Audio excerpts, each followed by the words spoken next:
Yeah. So we are live. 'Kay. Welcome to the Curious Thank Dropout you. podcast, Thank Caleb. you for having me.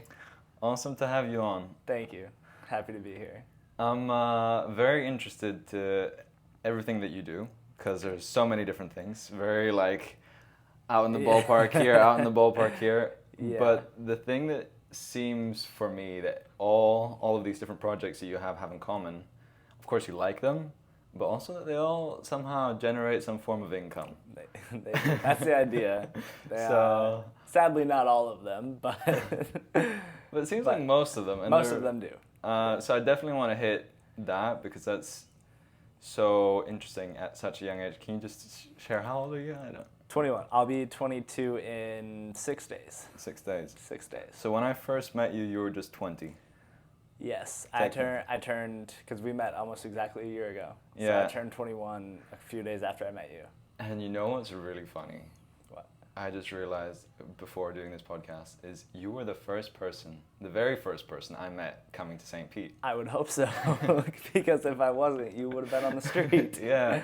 So for the people listening, how we met is you were my host, my Airbnb host. I was. So I'd set out coming to St. Pete. I was like, I'm going to buy a place and I'm going to be renting on Airbnb until I buy a place. That's one way to speed up the process. Yeah. Nobody wants to pay Airbnb for that No. long. And luckily you gave me a discount after the first few weeks. Friends. Yeah. We became friends quick. Yeah, so that was awesome. So going on to the point of that's one of your hustles, like I Yes. suppose having an That's Airbnb. Do you want to touch a little bit on the first ever hustle that you had? The first one, like way back? Let's go way back. Okay, so very first, that was a How job. way back can we go? Because Well, my first job was, I was 11, but that's not really a hustle, that's just a job. It was seasonal, I was selling Christmas trees. Okay. And I lived next door to a Christmas tree farm, and they didn't make us, but we dressed up as elves. And we would go out with families, and we would cut down Christmas trees. And my job was to cut it down, carry it, clean it out, put it through the baler, so it just cinches it down, put it on top of their car, and then tie it to the car and make sure that it won't fall off. you even had to lift it at 11. Had to lift it, yeah. Oh, boy. Yep. And then that was that. After that, my actual first hustle was I had a four-wheeler. My dad bought a four-wheeler when I was a kid. I was like 12, 13 at this point, Yeah. with a snowplow. And I tried going down my road and I would knock on doors to try to plow their driveway as like a job. That was my first technical hustle. That's really smart. Yeah. Yeah, because when you're younger, you can kind of get away with any little hustle because you're not going to have the IRS coming after you. Yep. No, it definitely has You've got gotten the more kid complicated excuse. since then. So kids out there, better get started soon. Yeah, honestly, if you can build enough hustles from like 12 to 18 and not have to worry about legalities, you're doing good. You're Your set. parents are gonna have a nightmare, but you're doing okay. Yeah, that's smart because usually you hear people kids doing something, but they have to go out with a snow shovel. You had a four-wheeler. So Had a four-wheeler. Yep. Do many drives. Yeah, we could do a lot. And then when I got my driver's license, we got a Jeep, and then the Jeep had a snowplow as well. So you then later on did the plowing. So that was With the a Jeep, few yeah. years that you did. Yeah. Well, you have to make the best of it because it's cold. Yeah. And you only want to be on a four-wheeler for so long in the cold. Yeah. So eventually you want something with heat. So getting heat was a game changer. Fair enough. Do you remember the driving factor that you had at that age for doing this? Because obviously No. you have a roof over your head, you have food. Yeah, I had, and I always had super awesome parents. I never had to work for anything necessarily. Yeah. They made me work. I worked with them a lot. They pushed me to be very responsible, and I had a lot of chores because I was an only child. So I had to do all of the chores. But yeah, no, I have no idea why I had drive back then. I know why I do now, but back then, not a clue. It just was something that I had. Yeah. And it never went away. Yet. Knock on wood. Yeah, no, hopefully it stays Yeah. because It seems like the trajectory is just up from here, especially like I feel like I'm always the youngest person in the room doing things.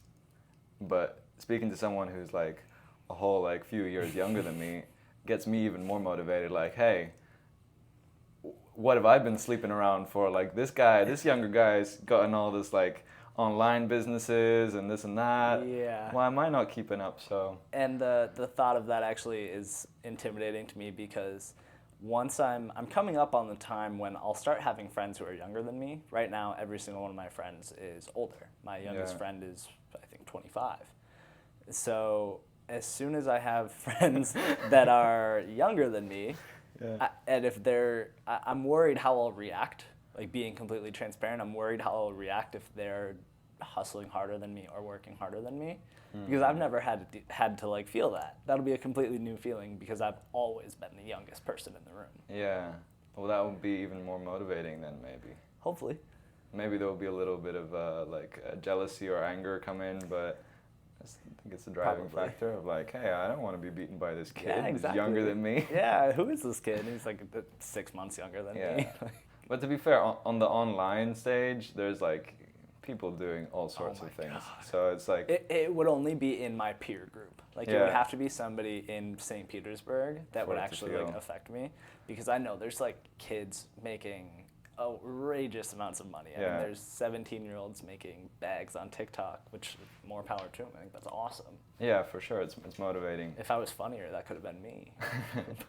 But it's also like goes to show you that comparison is toxic if you do it on a large scale. Of course.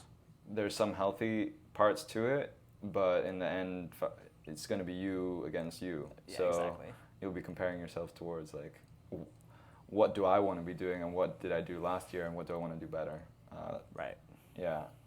So going on there from snowplow hustling, getting all the driveways plowed, to now, what are some of the ones that you're doing now? So things that worked, because there was plenty that didn't. Yeah, go through. I want to hear first like some of the real blunders, and then we're going through blunders first. Yeah, okay. And then lead up to the more juicy. Okay. Because you're still doing different things and trying things out. Of course. Like I just heard last conversation a few interesting ones. So go ahead with the blunders, because I haven't heard too many. I fail a lot. I mess things up a lot, and that's something that I'm not like ashamed of. I think that the more often you fail, the faster you can adjust, and if you fail more often, you will progress faster. Yeah. So one of the ones that comes to mind, and it's still going, and it is sustaining, and I think that it's a time thing, but it was an affiliate marketing website, and I didn't know anything about affiliate marketing. It was like one of those times when I Googled like, hey, side hustles to start in 2021 or whatever. Yeah. And it said affiliate marketing. I was like, okay, cool, let's do it. It can't be that hard. I started a website. Can you just explain really shortly for people who have no idea, who are listening to the podcast, like as briefly condensed as possible, what affiliate marketing is? Yes. Affiliate marketing, in a sense, is you have a link from a company. So Amazon is the biggest gateway to affiliate marketing, because you can sign up for what's called Amazon Associates. And that is a program that you go on Amazon and you find a product. And then you click get your link, and it will give you a link. Now you take that link and you link it in your website that gets views. If somebody clicks on that link and buys said product, you will get a percentage of the sale. It's very small. On Amazon, it's 1% to 8% usually. Yeah. So, for example, with the snowplow, if you have your online thing saying, snowplowing is amazing, here's my snowplow that I use, and you link it, you get a cut. Yep. Okay. Exactly. Which, doing bigger items like a snowplow is actually a really good way to do it. I did it with coffee. So, part of the problem with this particular business was I'm not super tech friendly.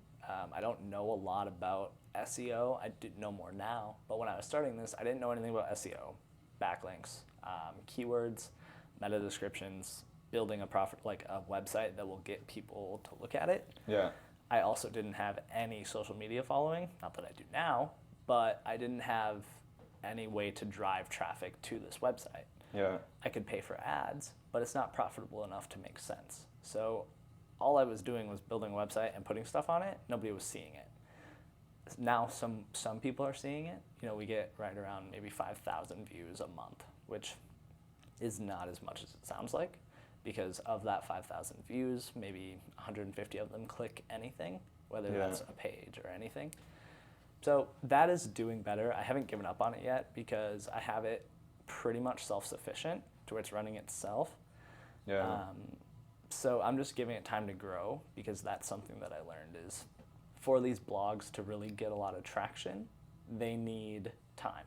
So Google ranks blogs based on how long they've been around.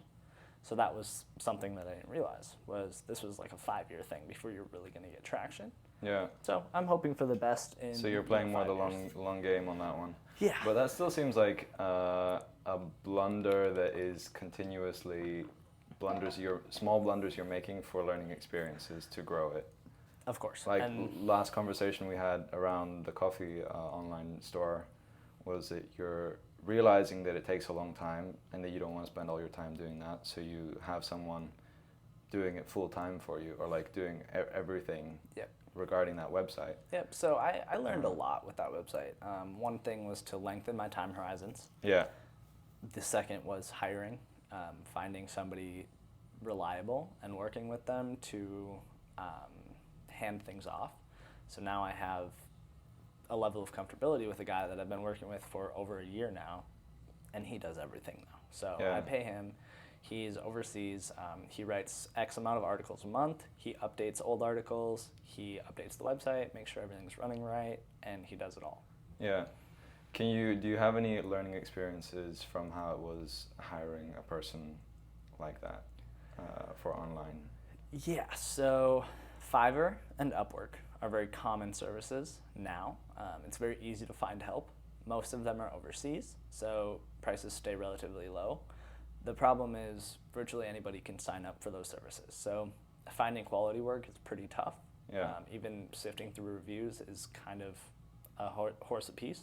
You can't always find a really good candidate. Yeah. But if you can find somebody and work with them for a longer period of time and make your intentions clear, tell them you're looking to work with them for a long period of time, generally you get treated a little better and you can build a relationship with somebody. Yeah. And then you find that rapport and things start going better, and then you decide, hey, I want to work with you long term. Yeah. So sounds like, again, like relationships play a key factor. As they do in everything, of course, yeah. Okay, so that's one blunder. That one's still like going on. Do you have a blunder that just like completely, like you tried it and it was like awful and it was like... Yeah, I do. And then we can get onto the juicy juicy ones. So the one that completely flopped the most was the one that I had the most conviction in. I, at a very young age, decided I wanted to be a stockbroker. Okay. That was the future. I watched The Wolf of Wall Street, and it was game over. I am going to work on Wall Street. I'm going to be a stockbroker. That's that. Yeah. And then I grew up, and I realized, okay, well, stockbrokers are a dying industry. You can do everything from your phone, so I should probably pivot. So I said, okay, well, let's just be a stockbroker for myself. So I went down the day trading route, which is just a terrible idea for 99% of people. So I tried day trading. I did all the stuff. I learned it all. I learned as much as I could, and I started doing it. And the sustainability is just really not there. There are ways to trade that is profitable, and there's even like ways to trade weekly that are profitable, which I still do. I love trading. It is still one of my passions, but technical day trading, terrible idea. So trying to trade stocks on 30-second time frames, it's a loser's game unless you are a broker dealer or a market maker. You have big capital or inside information. Or massive, yeah, of course. And yeah, it's a losing game. So I lost a good chunk of money doing that before I learned. I was like, okay, well, this is probably a bad idea. Well, some of the lessons that are the hardest to learn are the ones that stick with us the longest. So. That was probably the most valuable lesson. I also paid the most for it. Yeah. I lost way more than I ever paid for college, so I need to make sure that I learned more from that than I did in college. College, okay, yeah. So, but Yeah. I called it my tuition. Yeah. I called it my stock market tuition, which is fine. Yeah, I have similar experiences, so I can relate to that. But they do hold on to you. If you have a sting to it, you never forget it. So it's Yeah, gonna not be to mention, lifelong. I didn't delete the account. The account's still there. I still see the red. I still see the negative. Like, Yeah, as a reminder. yeah, it's not going anywhere.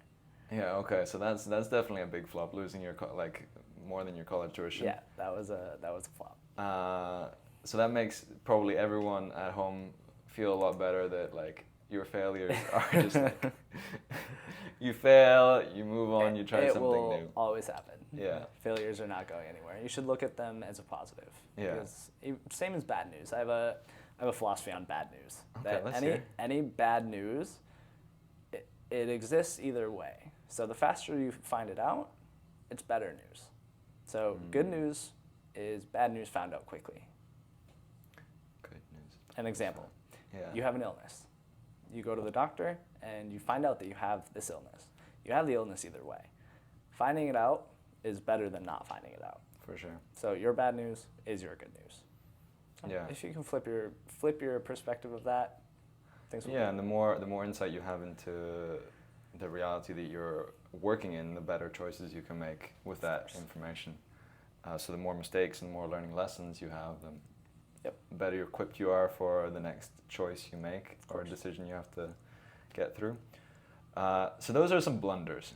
Now let's get into some of the more juicy ones ones that have been working out a little bit better lately. Yes. Where do you want to start? So Honestly, like I like the one that you mentioned last because just a funny side note, last time I met Caleb, he handed over a hose to me, a garden hose, and I needed a garden hose, so that was great, but I was like a little bit like, that could be considered a blunder too. That one. but that's I still like that story, so I do too. I wanna go into the Okay. how Sure. you got into garden hoses. Sure. So I knew that I wanted to explore e-commerce. It was something that I had a little bit more business being in. Because like I said, I didn't know anything about online business like when I first started the website. I didn't know about SEO, keywords, anything like that. I had no business starting a website, let alone a blog. I didn't enjoy writing. People that start blogs, they enjoy writing. I hate writing. I don't know what I was thinking. But nevertheless, the e-commerce side of things, I knew I had interest in because I know how to sell, I know how to write ads, I know how to make ads, so that all comes naturally to me. Yeah. So exploring that was something that I wanted to do for a while. So I went to Amazon, and I wanted to do Amazon FBA. It is kind of like a form of drop shipping, but I think it's a little better than drop shipping because you have obviously the power of Amazon. Yeah. So Again, just for the audience, break it down. Drop shipping. yes. So what is that? Amazon FBA, in a sense, what you do is you find a product, you get that product manufactured, and you ship it to Amazon's warehouse, and they handle the picking, packing, and shipping process. So I don't know where the name dropshipping comes from, but with FBA, you don't really use it. I don't know if they're the exact same, but essentially it's very hands-off once you get past the initial startup. So technically, it's like having your own store and all your own employees, but you don't have to manage any. Exactly. So I wanted to get into that. So I spent, probably a couple hundred hours studying Amazon FBA. Figured out how to start, how to research products, how to find winning products, how to manufacture them, how to ship them. That was the hard part. And I went from there. So I did my research on Jungle Scout. That's the software that you use to pick a product, right? So it's a software that siphons through all of Amazon's inventory. Yeah. And you can filter it based on its sellability, how much it's selling, how many competitors you're going to be dealing with, how many keywords are ranking for it, a lot of stuff like that. It was a lot to take in. It's a huge software. Think like Excel for Amazon. So I learned that, and that let alone took probably 50 to 100 hours just to learn that software. From there, I started using the software to find a product. So I find my product, which, as now we know, is garden hoses. That was the first thing. Yeah. I know. But it's all the numbers, all the data said this would win, right? This is the winning one. Yeah, this is the winning one. So I order my garden hoses. Back up. I need to learn how to order garden hoses because I've never ordered, 200 garden hoses. So I go to Alibaba, Chinese manufacturer. I find the manufacturer overseas. I negotiate with a few different people. I find a price that I like. I get the length, the color that I like, and I pick everything out, right? And I get it manufactured, send it over to the Amazon warehouse. So the shipping process was actually, in my opinion, the hardest and most intimidating part because you pay for it and you're talking a few $1,000s of setup depending on how much inventory you order. So you're paying for all this inventory and now you have it, but you need to get it. And I also did this setup when I was I'm not sure, 16, 17, trying to order from Alibaba. Okay. And it is an intimidating process of having to speak with someone all the way over in a foreign country. Yep. And kind of negotiate that setup and make a transfer of your own money, and you're like, is this just going to be a scam, or is it going to get delivered to the right place? Is something that goes wrong? So it's intimidating. I understand that, yeah. And there's a lot of little stuff that you don't think about later on that I even left out, like the language barrier. So you can tell that they're using Google Translate, which sometimes makes for miscommunications, which is one thing if you're just communicating, but when you're communicating about a multi-$1,000 order, those small communication errors can result in thousands of dollars of error. Yeah. So you have to be very diligent about that. And then you're the business owner. They are an employee. So they are not going to reply to you at 10 o'clock at night, their time. China is, I don't even know how many hours ahead or behind us, but I'm guessing about 12 because right around 9 p.m. is when I start getting responses. So I'm getting ready for bed and, finishing up dinner, doing whatever, and my phone starts blowing up. So not to mention the negotiation process is usually about a week long, all happening in the middle of the night. Yeah. So for about a week, your sleep schedule is completely screwed up because you're communicating between the hours of 9 p.m. if you're in Eastern time, like we're in Florida. So 9 p.m. and midnight usually are when I would communicate with them. Yeah. So there's that too. Long story short, place my order, and I am starting to learn about the shipping process to Amazon. So, like anybody, I go to Google, and Google contradicts itself as always. One thing will say this, one thing will say the opposite. So trying to figure it out is very difficult. Amazon is no help at all. Their help department for sellers is terrible. But so to ship to there, you have to have a label on every single individual product. So if I had 200 hoses, I needed 200 labels all stuck on that hose, right? Each individual one, yeah, Yep. okay. So I need to send this, you need to find your label list. You need a UPC code, which you can buy online apparently, which I learned. Barcodes Mania, you go on, you buy a UPC code, it's like $10, call it a day. Yeah. So you send all this stuff over to the manufacturer, ask them to stick it on. Sometimes they'll charge you a fee, might be $50 to stick on 200 labels, whatever. Yeah. No big deal. So go from there. I get it shipped to Amazon. You're talking probably about 30 days, probably about a month's worth of shipping. Hopefully you don't get caught up in clearance, which can be a week to 2 weeks. Yeah. Then you're at a month and a half, 2 months. Then you have arrival to Amazon. I'm just so curious. I want to fast forward to the process of when you get your first garden hose sold. How's that? So that I don't know if it happens like this for everybody, but long story short, my hoses get to Amazon. Yeah. They arrive, and I'm like, okay, awesome. So seems like this was real. I ordered real hoses. Good news. I did not just waste multiple thousands of dollars on not garden hoses. So that was great news. I edited my listing, got my pictures ready, I got my description all set, and bam, we went live. Yeah. First day, I think we sold one hose. I was like, okay, awesome. Yes. One hose, I will take it. Second day, we sold 4 hoses. It's like, whoa, this is awesome. Even more. Third day, we sold 10 hoses. I was like, wow, this is awesome.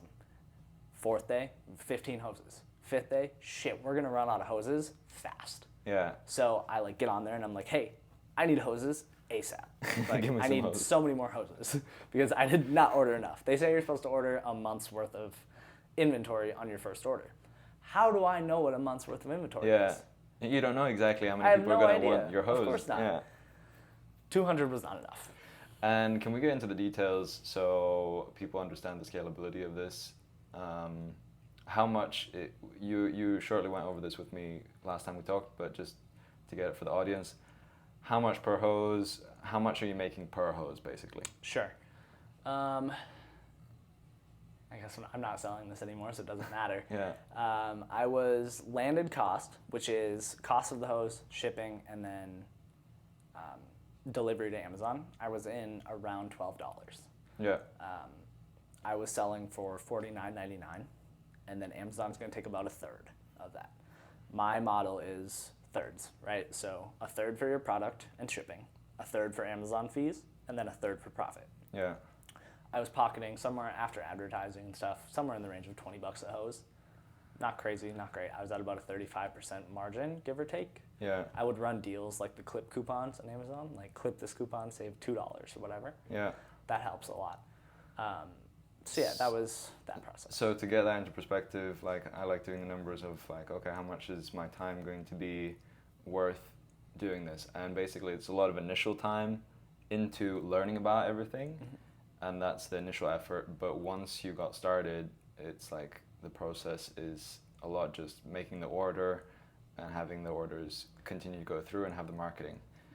I'm guessing. You can fill me in on that if I'm wrong. Nope, you pretty much know. But then you have basically $20 per hose, and if you're selling 10 hoses after the third day, whatever, that's $200 a day that you're kind of putting in your pocket. And that's a hustle that you have created for yourself. So that's pretty cool to see. And then you can scale it and you can say like, what's the top hose? Like you have the software so you can see what the other competitors mm-hmm. are making. And do you want to just share quickly how much the top hose guy was making? If I remember right, so this software that I use, Jungle Scout, yeah. like you said, it gives me details of every other seller. And they're estimates, but they're pretty spot on. The top guy was selling probably in the range of $125,000 a month of hoses.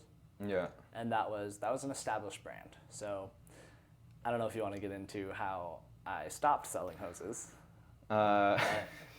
You can shortly mention that, but then I'm also curious of the mentalities that go into being an entrepreneur on that. But sure. Shortly mention it and we'll move on. So the guy that was the top seller was a company called Pocket Hose. Yeah. They're selling $125,000 a month in hoses. On my third order of hoses to Amazon was when I had surpassed them in daily sales, not monthly. I was not making $125,000 a month or anywhere close to it. But I had one day that I surpassed them in daily sales. And that set off a trigger for them. And I checked my email and I had a cease and desist order in my email from Pocket Hose. I'm just imagining the boss or guy who's running that company getting the information and finding out, hey, Kalib, 21-year-old is selling more per day than me after his first few weeks in business. What's this? In some respects, he had no idea because I had everything under an LLC, of course. Of course, thankfully, because he sent me a cease and desist to stop selling the hoses. He had a patent on the technology of it expanding. I think that I could have fought it and I probably would have won. Yeah. But the cost and the legal battle of fighting a big corporation like that is not worth my time. No, for sure not. I weighed the pros and cons, and there's so many products out there. I decided it wasn't worth it just to move on.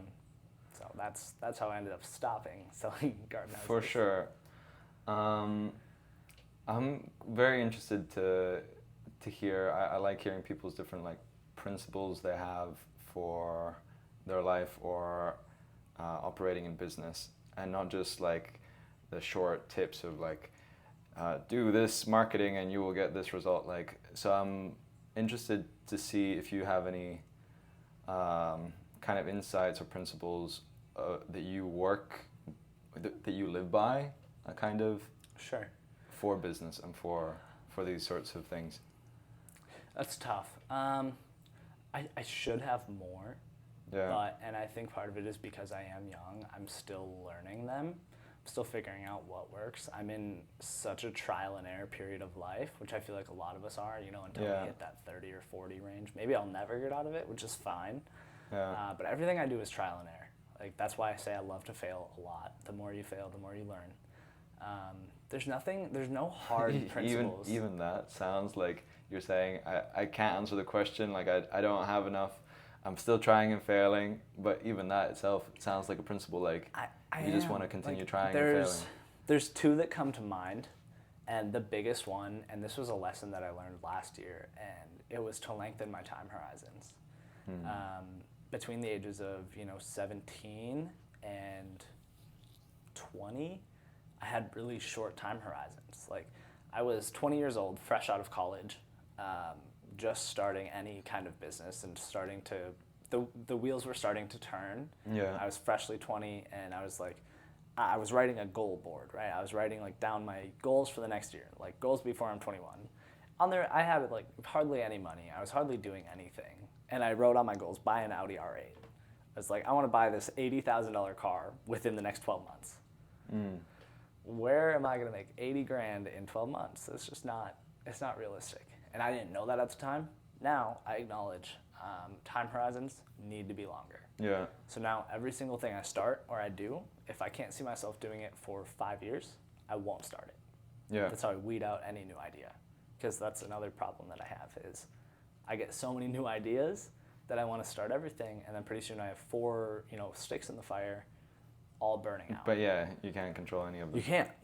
So longer time horizons. Yeah, that one I definitely want to touch on more, because that one is huge, because I think in this day and age of constant stimulation, of having instant gratification, whether it's on your phone or food or whatever, like, we're not conditioned to actually think long term. Of course. And it's what we consume. People see these kids blowing up on YouTube that make, $100 grand a month, and they think that that's super feasible. Yeah. When it's not. In reality, if you want to make anything substantial on YouTube, more than likely you're going to make videos for 5 years without seeing any views. You might get 25 views. Make videos for 5 years and then assess. Or sell something for 5 years and then assess. And continuously improve on those 5 years of learning, because when you're the first year doing YouTube, you're not going to be the best YouTuber, and you're not going to have the biggest audiences. No. And people get, specifically with YouTube, they get so stuck on having the best camera, the best equipment, the best studio, the best lighting, the best soundproofing, all of that, when really, if you just make the videos, you're going to find out what's bad and what's not. Yeah. Like, your camera might be just fine. And also just like being consistent over that long time horizon. Because if you have a long time horizon and you're just continuously doing it, there's not going to be many people who stick with something for 5 years. So you're automatically going to be at the top of your field. That's my second principle. So that was my second one, is consistency. Yeah, it was the second one. So showing up, if you show up every single day for X amount of years, you will surpass, I would say, 90% of the competition. Yeah. There might be 10% left. There's going to be the new people that come in, but you're already past them.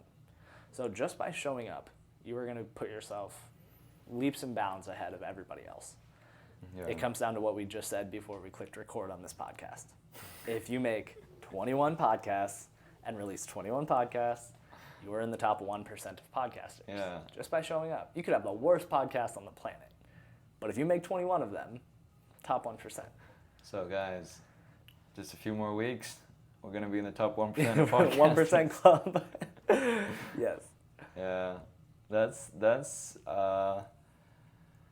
it's pretty insane to try and get your head around that it's not so much that you don't need extra talent, you don't need extra money. It's like you just need to be consistent for a long time. Just have to outlast everybody else. Yeah. It's so interesting. It reminds me of like what my teacher said to me when I was younger. Like, there's only like one person or few people in this country going to be able to be a professional soccer player or going to be able to be a business owner or a millionaire or whatever. So why do you think everyone can do it or that you can do it? And I was thinking to myself later on, like, but how many people out of all the people actually stick with something for 10 years? Like, if someone actually has an idea and sticks with it for 10 years, what's the percent of success for people who stick with something for 10 years consistently? That number has to be drastically different than the whole overall population. Oh, there's just 1% that can be an artist, or there's just this and that can do that. It's like, well, how many people just like don't do it, don't stick with it? Yeah. Delayed gratification. So I love those two principles. I'm gonna kind of notch them in and remember them even more. Put them on the list. Well, it's like that artist, and I don't know which artist it is. I think it was Picasso, but there was an artist, and his paintings were worthless while he was alive. He died, then they became worth something. They were worth a bunch of money. Was that Picasso? Do you know? It was one of the big artists. One big guy, yeah. And his paintings blew up, like Bitcoin style blew up. Like they're so worth everything, but only after he died did people decide that his paintings were worth any money. Yeah. So he might have outlasted a little too much, but I guess consistency. Yeah, for sure. So at the moment in your life now, you're trying to aim for those two things and see how they pan out. Yeah. Have you had a long enough time span on any of the things that you're doing to kind of feel that confirmation that is something that works? No. Yeah. Nope. I thankfully, and I think this is something you can develop, but you can also just be born with it. And thankfully, I think I was born with it to where I do not have to have gratification or results for anything to continue doing them. And everything, I have such long time horizons and such distant goals that I know that I'm not going to see any true progress for them until a couple years from now. Yeah. I think having this conversation in 3, 4, maybe 5 years, the answer will be different, but nothing's had enough time to grow. Yeah. I've done stuff that has worked and stuff is working, but until I have like a number in my head that like once something makes X amount of dollars, it has worked. It is a true success, like through and through, and I'm not there yet. And that number is definitely going to be different for everyone, of course, and what they're looking for. But that is what's it called? It's very much wise that you can see like, hey, I can be at this point. I cannot see results. I have not hit what I want to hit, but I still kind of somewhat have faith that it's going to pan out, that I'm going to do these things and that eventually they will work out. And I think part of that is I'm pretty good at identifying progress. And if I know that I am putting one step in front of the other, and I know that there is some forward progress, even if it's the smallest amount, that's fine. Yeah, you know that over time it's going to compound. Yep. Yeah. It's crazy to meet people that have that, because as soon as I see someone being able to put aside the short-term gratification and actually be able to do something long-term at a young age, like I haven't met a lot of them, but the people that I do meet, like even if I don't see you in a like $20 million villa driving your Audi or whatever, I know that you're a character that if that's something that you want, that might not be something that you want, but if that's something that you want, you have the ability to actually achieve that over a long time horizon, because you will put in that effort and be smart enough to make those failures and then redirect yourself in that direction.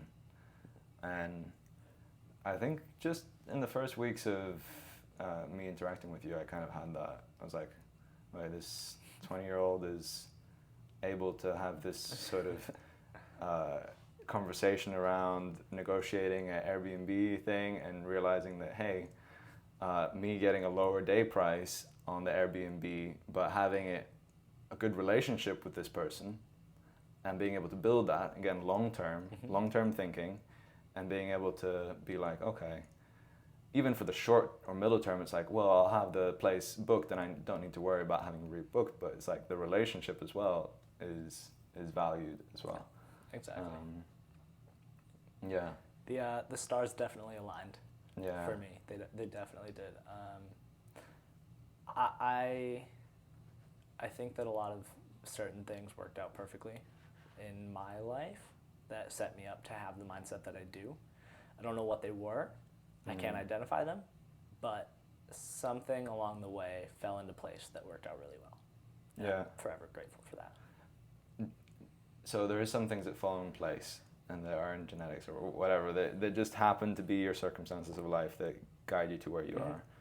But is there anything that you can identify in yourself, like mindsets that you have right now that benefit you in that way towards business? For sure. Can you just speak on some of them shortly? The first one that comes to mind is, and this is back to, I'm super fortunate. I didn't grow up poor by any means. Never had to like wonder where my next meal was coming from or anything like that. Yeah.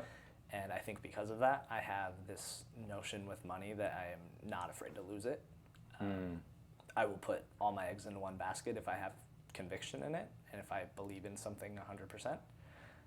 And if it doesn't work out, it doesn't work out. And the idea of it not working out is fine to me. Yeah. Because I know the value of the lesson that I'll get from it.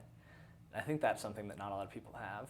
Not a lot of people can think about the idea of losing everything and then just restarting. And being okay with that. And for me, that is not a scary thought. Yeah. It's a bummer of a thought. I don't like want shitty to losing do it. it. Yeah. But I think that's something that sets me apart. Yeah. And it's done wonderful things for me. It puts you in spaces that other people wouldn't be in because you're able to take that risk that, okay, there's like a 0.5% chance that I lose everything. And that's okay. Yep, for sure. And like I said, super fortunate to be in that position. Yeah. But I don't think that's always a position of someone who grows up in that very way of not having everything. Like even if you don't have anything, you can still have that mindset of, I have something now, but I'm okay to lose it because I know that I can rebuild it again, or I can. For sure. I think it comes down to scarcity. If you feel like it does. It's the only way I got this and I'm never going to get it again, you're so scared of losing it. Yeah. But if you're like, hey, I know that whatever I lose this, I'm going to have another way of getting it. And that's the disconnect, is I see so many people who did grow up on the other side where they really had to fight for everything. And those are more often than not the people who are more afraid of losing it. Understandably so. I probably would be too. But and that's why I point that out. Like, I think that scarcity mindset is what sets a lot of people back. Yeah, for sure. Is there any other mindset that you feel people in general that you encounter who are not really getting the financial results that they want to see in their life? Mindsets that they have that are not serving them? Like just in society? Yeah. So people can kind of know what to avoid. It's hard to put like one specific mindset on it because, you know, there's a lot of different types of people.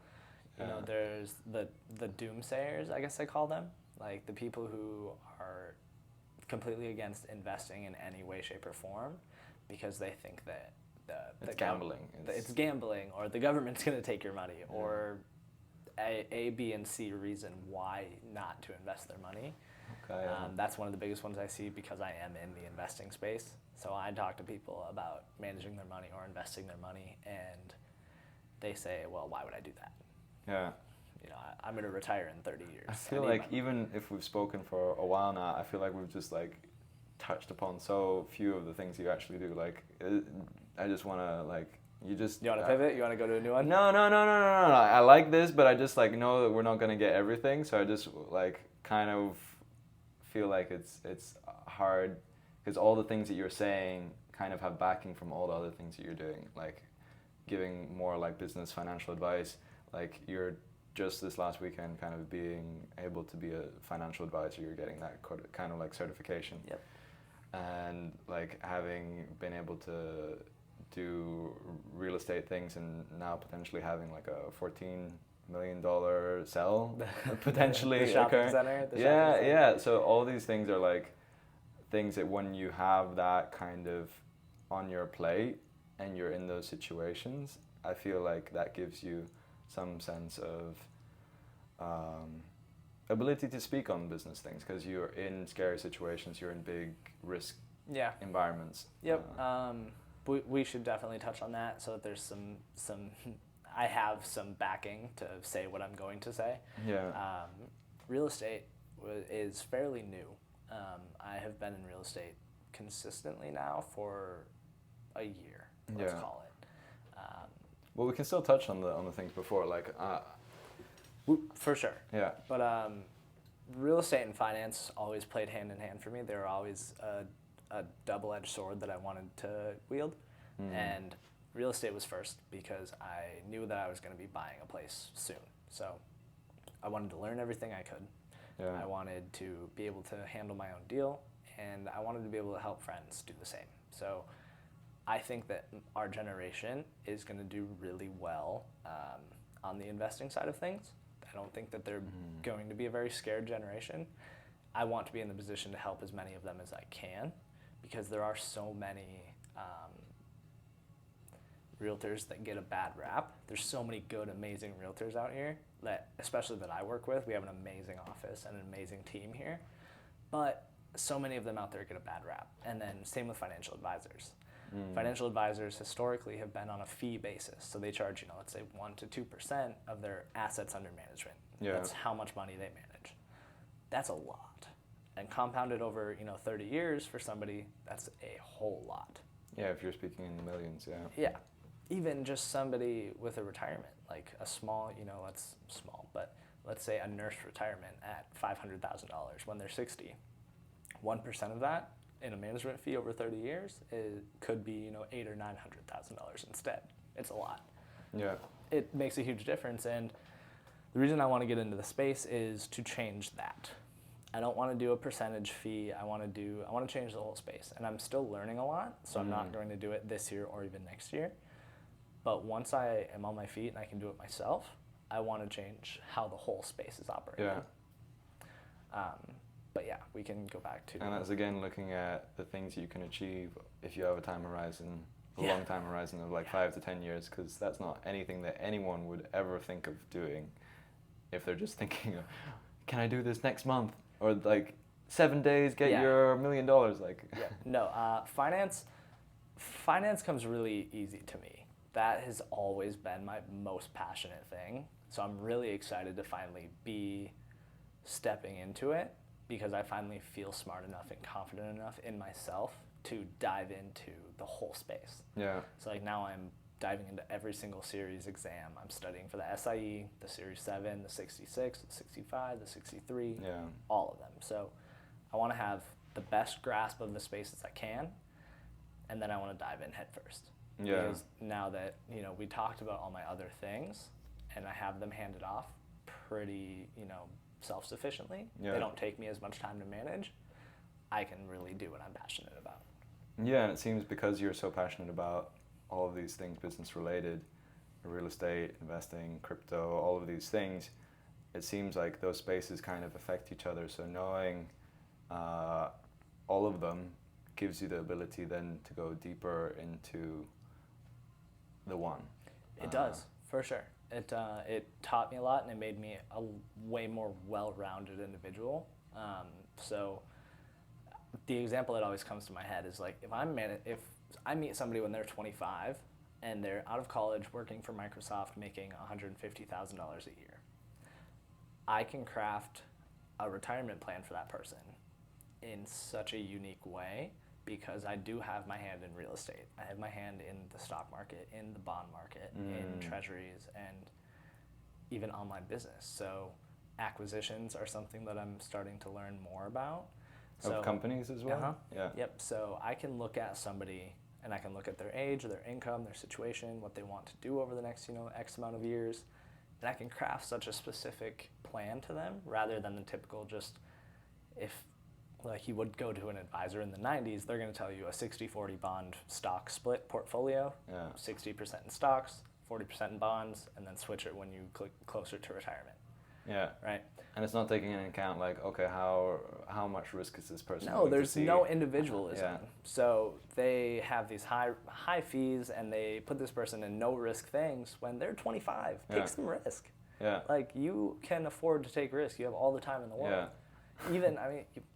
I don't know. Like if we were to craft one for ourselves, it would look a lot more like, okay, until we get past a certain amount, go full blast on the risk, and then it's once we hit the insane amount that we're like, okay, now we have a lot, like we don't want to lose all of it, like let's go a little easy, like let's diversify. And that's why that's a big thing that I'm on right now. Is my goal for next year is I need to narrow my focus because I need to practice what I preach. I tell people diversifying income is great, but if you're only diversifying, 5 different things that make $100 a month, that's still only $500 a month. Yeah. Focus on one income stream, build it bigger, and then diversify. If you look at anybody who's built anything substantial, they have done it with one thing, and they've built it to be absolutely massive. Yeah. I don't do that because I bounce around so much. Yeah. So I need to work on that. The side point on that, because I know that's very true advice like that.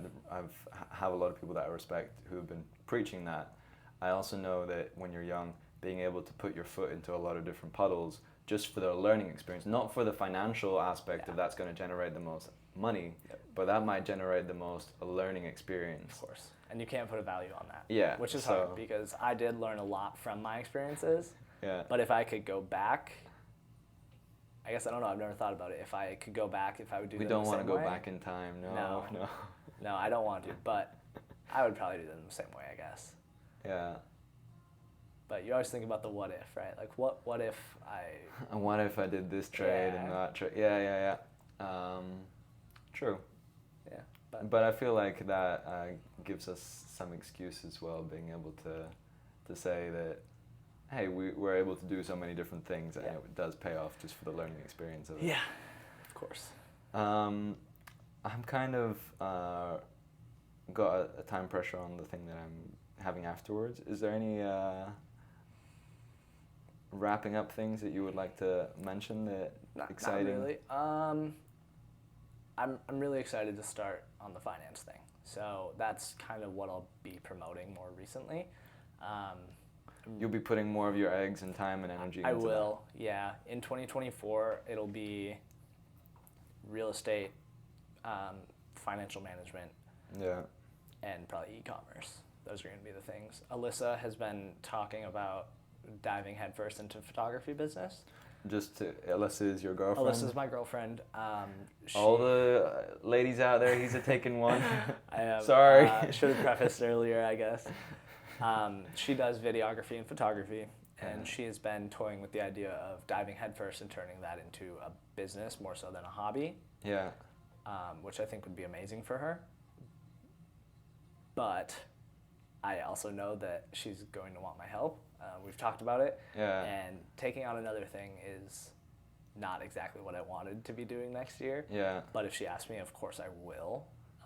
She's the best photographer or videographer I've ever seen. So if I have to set aside a year to build that with her, then that is what I will do. But otherwise, financial management, real estate, and e-commerce will be my 3 focuses. And social media. I really want to start that social media, building a personal image and a personal brand. Yeah. And that will be it. No new things. I'm going to hold you accountable to that. And, Somebody has to. And you to me as well. Somebody has to. No more crazy ideas, or not too many of them. Yeah. We'll probably have to do another one of these. Yeah. We should do another. Now that we've touched on everything, we can go a little deeper on things. For sure. Because there's definitely some topics that I want to go deeper on. Yeah. Like mindset and, like principles.